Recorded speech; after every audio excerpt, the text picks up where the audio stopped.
Is in Bulgaria for the second time. We decided to introduce her together. And there is a reason behind that. There is a reason behind it, because she was the one that actually introduced us.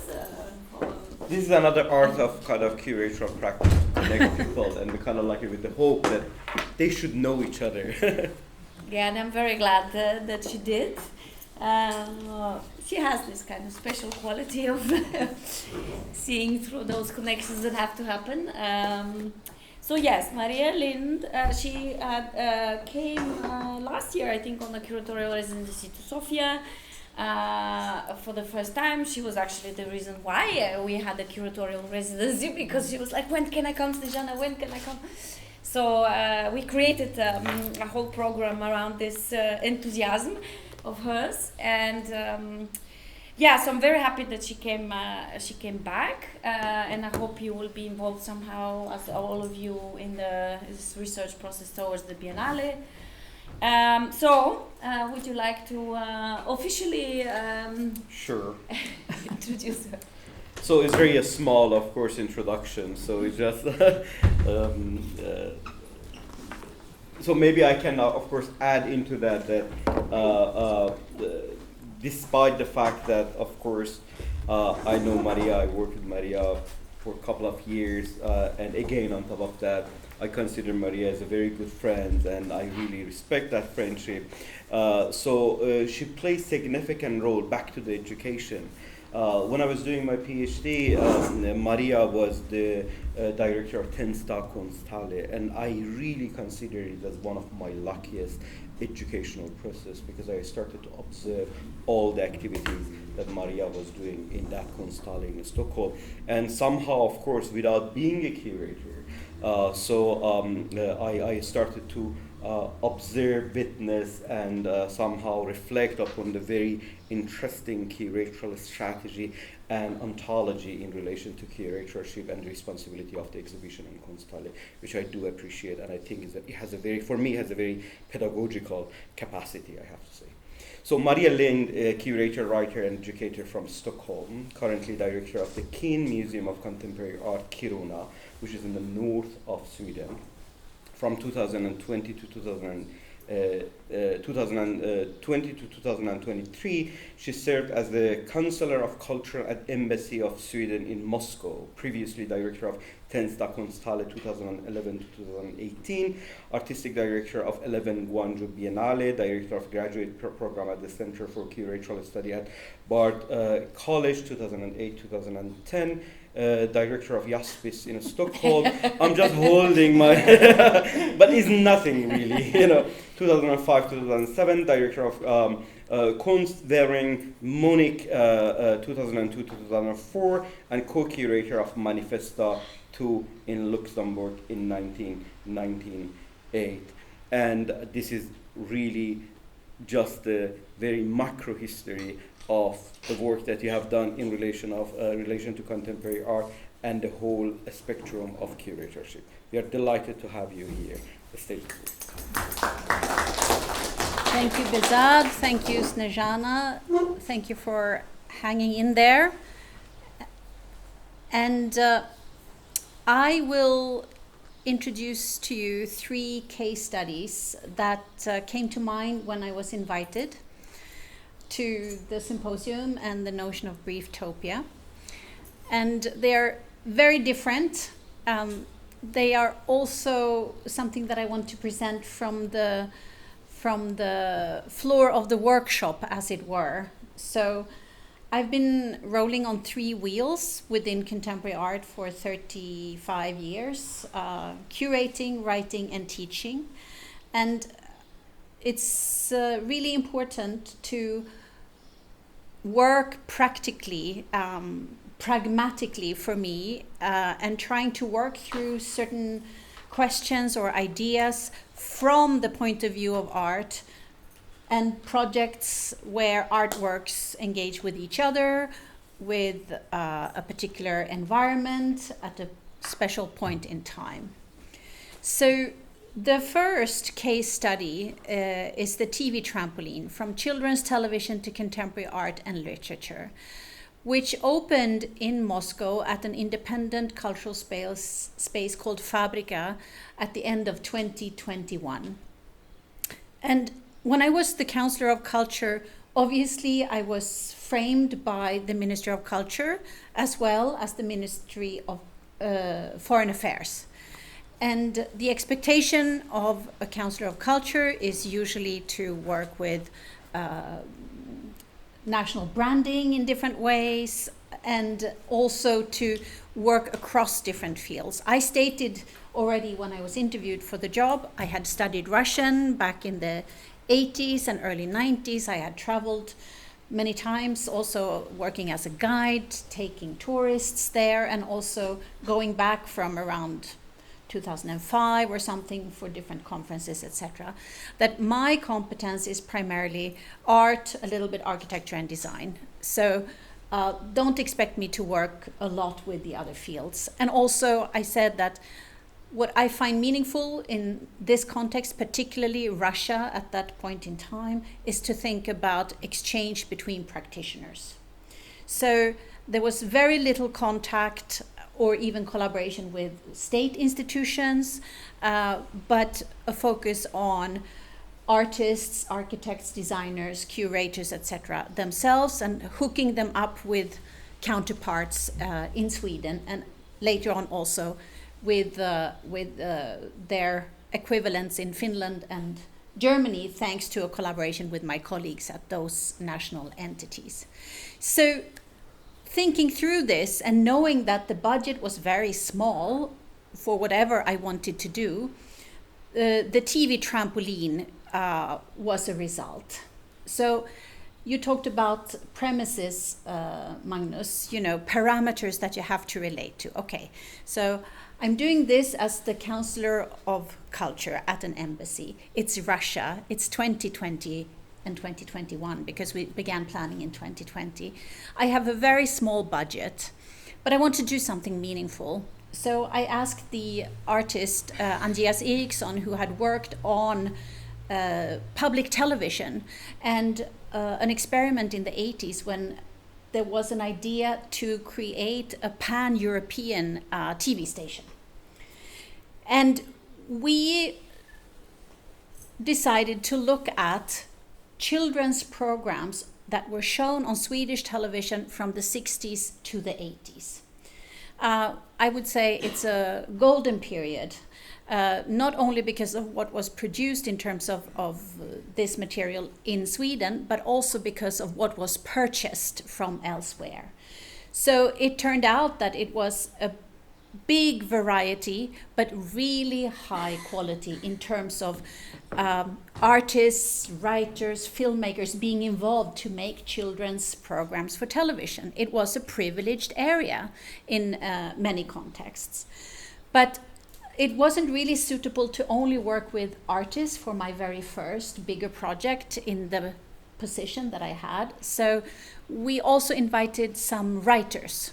So Andreas and I decided to pair one artist or writer with one particular TV program and to ask them to make a new work out of that, which was also a bit of going outside of my own comfort zone. I love to work with artists commissioning new work, but not to be so specific saying, can you please react to this?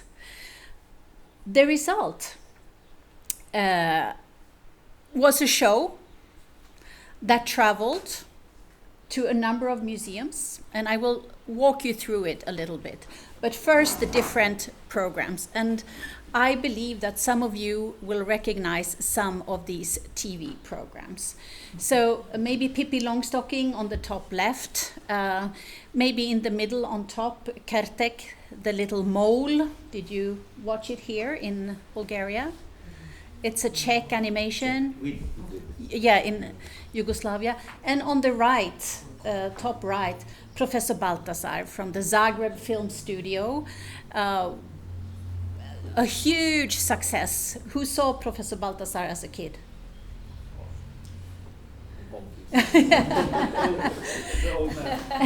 And this was actually inspired by your work, Bezad, because you had already since the early 20-teens, looked at this particular very successful cartoon, which is rather psychedelic in its aesthetic expression, because it was sold to so many countries, and they, as you show in your work, were either part of the non-aligned movement or belonged to the so-called neutral countries like Sweden. And then we have on the bottom left, I Fablernas Värld, I can't remember the English title, which is a Dutch production. Bottom in the middle, it's from China, Havoc in Heaven. And above that you have The Sandman, originally from the GDR, but eventually it was produced in West Germany, also a huge success. So what we have here is material that was shown on Swedish state television, but being made elsewhere, and some in Sweden. The artists and writers are, in some cases, from Sweden, still living in Sweden. In other cases, people from elsewhere living in Sweden, or people from Sweden living elsewhere.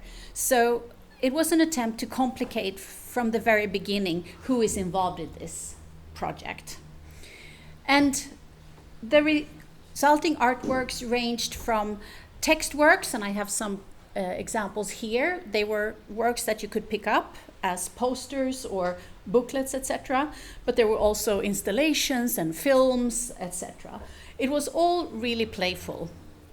And at Fabrica, this independent art space, your installation Bezad, which is a colorful playground, as a suggested monument, not only to the invisible citizen, which is an episode of this Professor Balthasar program, but also in this case, possibly a monument to children. And it is a functional playground, in fact. So this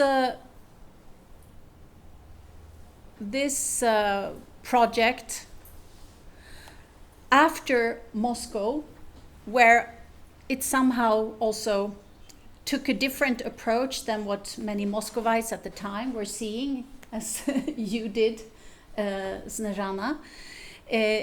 We managed to have it travel to Sweden, also thanks to some museums who participated on the level of funding. So again, a way of thinking about an exhibition project that is maybe not complicating, but diversifying the connections, also financially. So Kalmar Konstmuseum, it's the same art museum as you spoke about, Magnus. They, in fact, funded a big part of the project. And then when I became the director of Kin Museum of Contemporary Art in Giron, Kiruna, in 2023, I had to introduce a program immediately. There was nothing planned, and this exhibition was available after having been shown at 3 other venues in Sweden. So it became also my entry point to my new job in Kiruna, where we managed to make a new version of your playground, Bezad, and we placed it in the town hall where the museum is also located. So this was another aspect, I think, that was added to the whole project, that we could place your work so centrally in a public space. This is the opening. And again, functional. So the TV trampoline,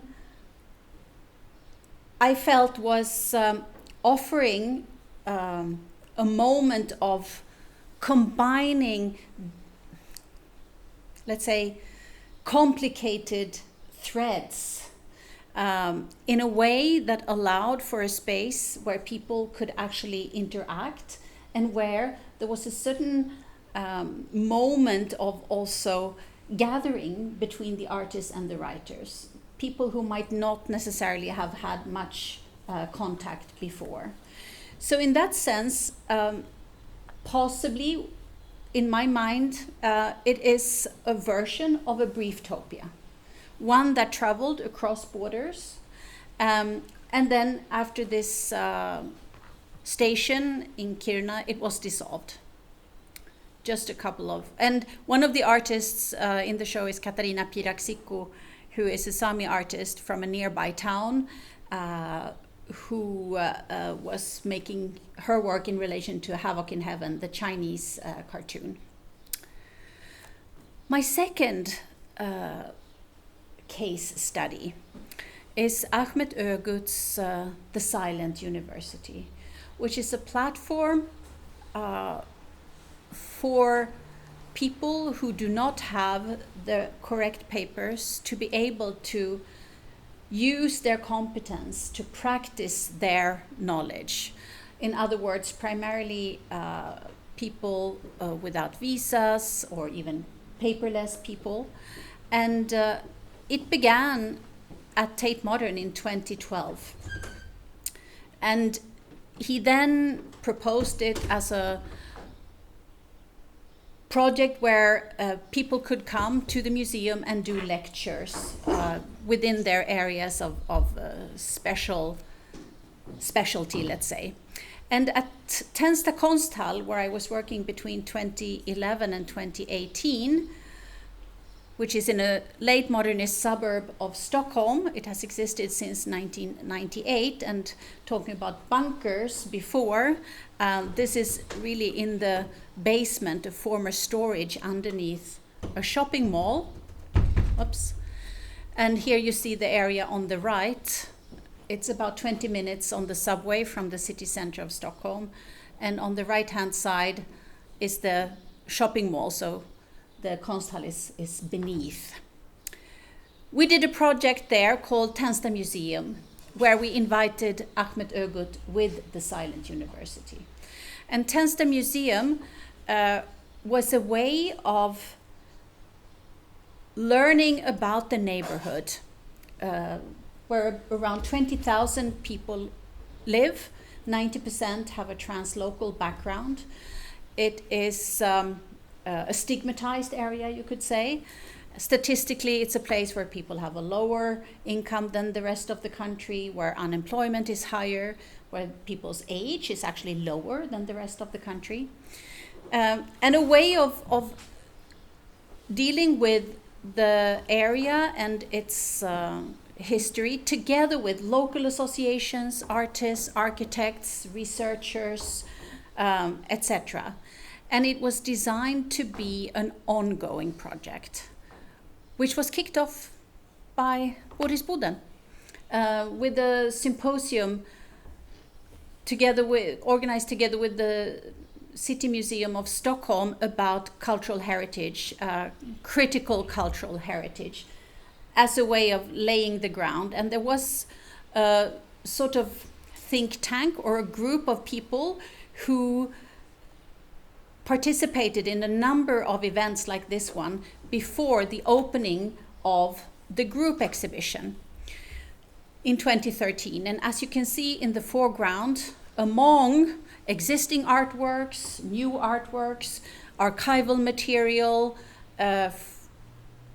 other types of objects connected to Tensta, there was this installation where there was historical material from the Silent University's own activities, so texts and other relevant things. And soon after it was introduced into this exhibition, the receptionist at Tensta Konsthall, here is just a shot from the other side, Fahima Al-Nabsi, the lady with the pink hijab, suggested that for this particular iteration of the Silent University, it should be a language cafe with native Swedish speakers as volunteers, and anybody who wanted to learn or just to practice Swedish would come and do that in the exhibition space. So that was part of the Tensta Museum project from the beginning. Often they met inside an exhibition like here. First it was once a week, Soon it was twice a week. And rather soon after that, the idea of actually doing something new together, a little bit like what you said, Magnus, that you were learning something, all of you. Excursions became part of the language cafe to other places in Stockholm. Also as a way of practicing a different vocabulary than what you usually have when you gather around a table. Sometimes it was organized in a more detailed way, like a visit to the parliament. And the Silent University continued. Tensta Museum went on for about 8 months, and it changed within the group exhibition. And the actual language cafe is still going on 13 years later, and it's run by Fahima Al-Nabsi. She's retired, but she's still running the language cafe. And they have an allotment garden that was still during my time. We organized an allotment garden nearby the residential area, and this is used as an outdoor classroom in the summertime. But not only that, the Silent University's language cafe, and it should be mentioned that Ahmет Огут has made the Silent University in different cities, and it always is a collaboration with an organization, and it always takes a different shape and form. So the language cafe is specific to Tensta Konsthall. It also led to other groups contacting us, asking if they could use our space. So for instance, the Swedish for Migrants, which is a state-organized language course, wanted to borrow what we called the classroom, which was something we set up to accommodate the language cafe. And it went on. So Homework Assistance, which is an association organizing homework assistance with volunteers, also wanted to use it. So the language cafe became a ball that was rolling, and which apparently is still on its way. My third case study is from Kin Museum of Contemporary Art in Giron, Kiruna. And the Benevolent Food started a year ago. It's almost a dozen artists, architects, researchers who are all dealing with art, food, and the environment. And it's a collaboration with the Art Food Research Network that the curator Madeleine Colley from Melbourne has set up, and which has been running for almost 10 years.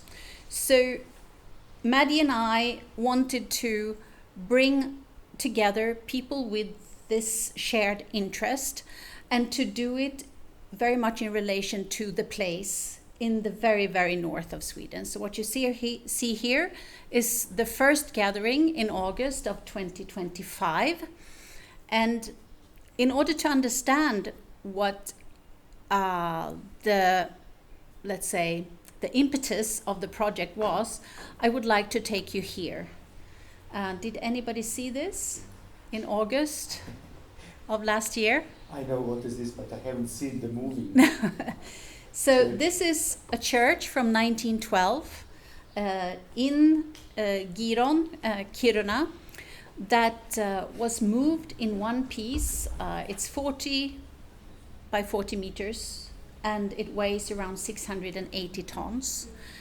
The reason for the church to move is that the town was started because of an iron ore mine. Today it's the world's largest underground iron ore mine, and it has hollowed out the ground to the extent that a part of town will at some point collapse.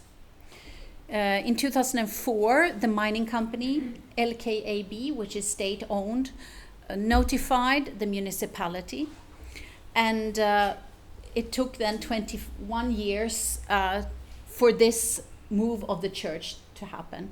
Before that, they had moved some other buildings, but this was the most spectacular move. Many more buildings have been demolished. So where are we when I speak about this? We are at the bottom of this picture, in the center, the very north of Fennoscandia. This is an artwork by Sami artist Hans Ragnar Mathisen, who since the 70s has used maps as his medium. They're handmade. He has often changed place names from the national languages to the local Sami language, and he has often also changed perspectives. So this is what happens when you use the North Pole as the organizing principle for your map. And this is the Swedish side of Sápmi, the land of the Sami people, Europe's only recognized indigenous people. And Giron, which is the Sami name of Kiruna, is located in the green area on top. As you can see here, there are different Sami areas with different languages. And on a more traditional map, this is where we are located. It's 200 kilometers north of the Arctic Circle. And on the right-hand side, you can see the orange area. This is the region, which is called Norrbotten. It's 25% of Sweden. And to understand the dimensions, it is about 20% bigger than Austria. In this area, 200,000 people live. And it is the traditional Sami land, where the reindeer herders have been passing and still pass, moving from the mountains on the northwestern side, on the Norwegian side, down to the forest areas in the southeast on the Swedish side. And as I mentioned, the town was built because of the iron ore mine. It became a town that was famous for its architecture. A lot of money was invested in good architecture, like the town hall on the left and Ralph Erskine's housing complex on the right. These both buildings are gone because of this. So there is a huge hole in the center, although the mine went underground in the 60s. And this certainly dominates the place. There are 18,000 people living in this town, 23,000 in the municipality, which is in the Guinness Record book because of the territory. It's said to be the biggest town in the world. If you count the whole municipality, it is about the same size as Slovenia. And that's 23,000 people in that area. So here you can understand what is going on. Where the arrow is, that used to be 1/3 of Old Kiruna, which is now gone. And they have built a new city center 5 kilometers away. And this is what is happening now, that another 30% is being torn down. And that will happen within 10 years' time. And here is New Kiruna. The circular building is the town hall. And it was opened in 2018 as the first building in New Kiruna. And this is where the museum is. So the museum is located inside the town hall. We are cohabiting with the politicians and the civil servants and everybody who comes there. There is a cafe on the ground floor, so you have both plenty of locals and tourists and other people traveling to Kiruna. It's a wow building. You enter and it doesn't look like anything else you've seen. And the museum spaces are divided into 5 different rooms on 5 different levels inside those golden cubicles. And then at the bottom on the right, a hand picture, you can see the lobby. So we have at least a presence in the lobby, because then it is a bit of a challenge for the visitors to find their way to the exhibition spaces. So I came there in September of 2023, more or less directly from Moscow. And the museum was in a crisis. It's very small. When I came, it was 3.5 people employed. And it's both municipal and regional. So it is very much connected to the place.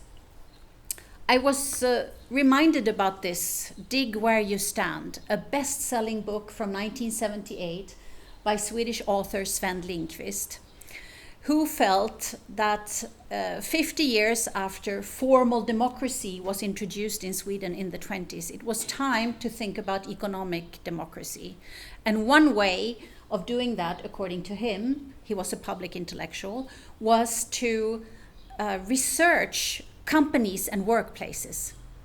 So it's a manual for citizens' research. And it triggered numerous study circles across the country where people did precisely that. They were digging where they stood, learning more about particularly workplaces. So we are trying to dig where we stand.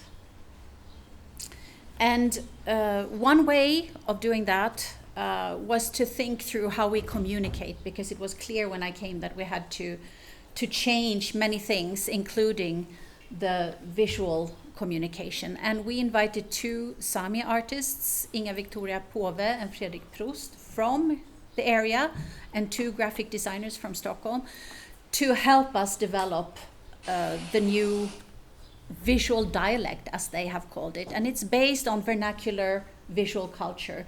So symbols and elements from Sami craft. And they all somehow relate to time. So they indicate particular dates, or it's a way of counting time, etc.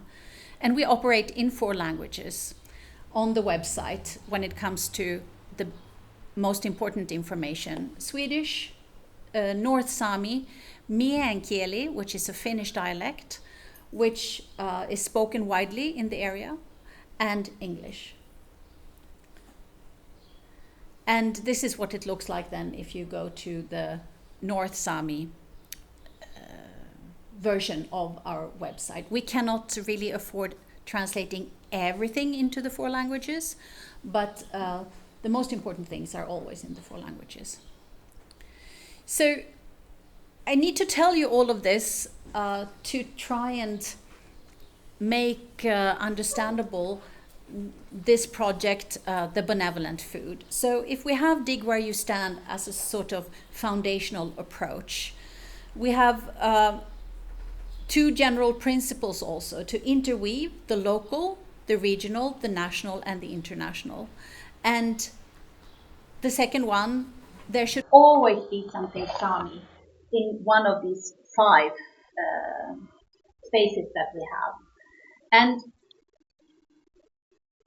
wanting to work in an art-centric way, to allow the curatorial approach to start with the artworks, we have these 3 loose thematic strands: hand, heart, and brain.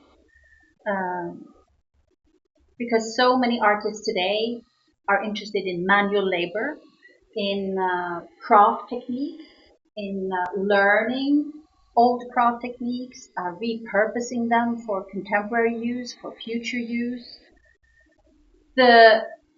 and combining, of course, hand, heart, and brain. The critical zone, the well-known notion designating the area between the crust of the earth and the end of the atmosphere, coming from earth scientists wanting to get away from the silos of traditional science and instead to cross-pollinate, to possibly be able to do something about the climate crisis. And many artists certainly are very engaged with this. And the third one, women in the north. This is a fairly macho place. And women and women's history and women's life today, these things are not particularly visible. So the benevolent food is a way of entering basically all three of these. We have an important participant that I will mention soon, Victoria Harnett, who is a cultural worker with a lot of experience in terms of local food traditions. But what we have been doing is to meet online for a year, every other month, with invited speakers, webinars, you could say, relating to questions around food safety. We also had a session around food projects and food cooperatives in Palestine with Jude Al-Tamimi, who is a curator based in Berlin, from Amman originally. And then we were able to gather in Kiruna for a week in August of last year. It was the first time people met, and the idea was to start to think about what we want to do with this project, because it is meant to be multi-year, an inquiry that doesn't have an end point, where everybody is invited to make new work. It can very well be collaborative between these people, but they can also work individually if they want to do that. But using Kiruna and the area as a starting point, and then certainly local food traditions becomes essential. And here we're spending a day together with Kerstin Nilsson, who is a Sami woman who is sometimes inviting people to learn how to do bread in a certain way, how to make jam in a certain way, etc. And for an event we had in February this year, which is an annual event, Konstfesten, the group of the benevolent food organized, curated a situated meal in the Sami Museum, which is a small self-organized museum in a house that belonged to the Sami community. And it included a guided tour by Steve Labba, who is a board member of the association running the museum. And here is Victoria Harnett, who is absolutely key, thanks to her research on Sami food traditions and also publishing this book of recipes. So making the benevolent food in this way as something that involves a number of different practitioners that can spend time together over an extended period of time is a way of attempting at going beyond the usual production models and hopefully also thinking models. And to have them do the situated meal as part of Konstfesten was also for us at the museum significant. Konstfesten is a gathering that we do in February. This was the third time. And we bring in people with whom we work, but we also invite the locals, as we do for other events also. But when you have only 18,000 people in your town, you have to also create your own momentum in a way. You cannot expect lots of people to come to seminars, etc. So this is a way of creating a momentum and potentially also by that starting to generate a bit of discourse.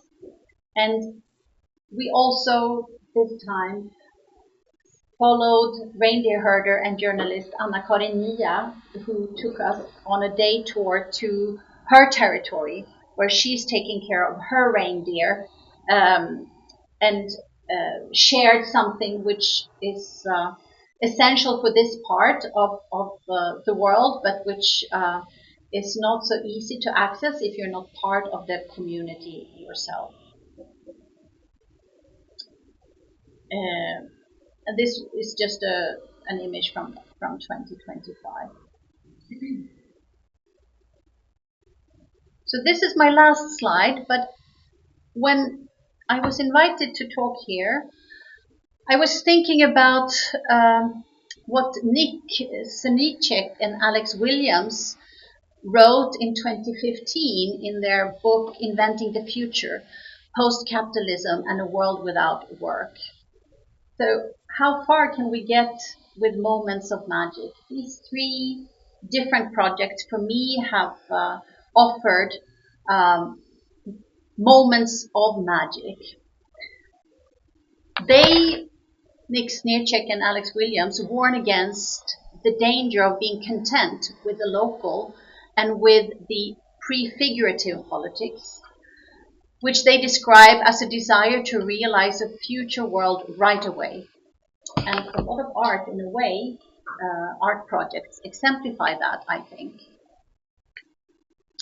They argue that privileging temporal, spatial, and conceptual immediacy leads to what they call folk politics, a collective and historically constructed political common sense that has become out of joint with the actual mechanisms of power. So for them, the automatic praise of immediacy as authenticity is extremely dangerous. Fleeting practices are favored over systematic and structural work, tactics over strategy, and the past over the future. Small-scale projects and transparency occupy us with patching up little wounds rather than, as the authors write, building counter-hegemony. And I think they definitely have a point. Localism can distract from larger concerns, and folk political action can easily give the instant gratification of having done something. And they call it the independent blips of resistance. The independent blips of resistance can be pacifying. They also bring up an interesting example of a long-term strategy which unfortunately was successful, or we could say, namely the Ordo liberals in post-World War II Europe, who managed to create a neoliberal utopia based on a new political common sense through private elite organizations like the Mont Pelerin Society, targeting journalists, academics, teachers, and the like. And we could actually say that they managed to defeat Keynesianism and replace the law-based legitimacy of democracy with the efficiency-based legitimacy of a well-functioning economy. So what at some point after the Second World War seemed impossible has now become inevitable. So the question is, how far do we get with moments of magic, and to what degree do we need to cultivate some other core values? Thank you.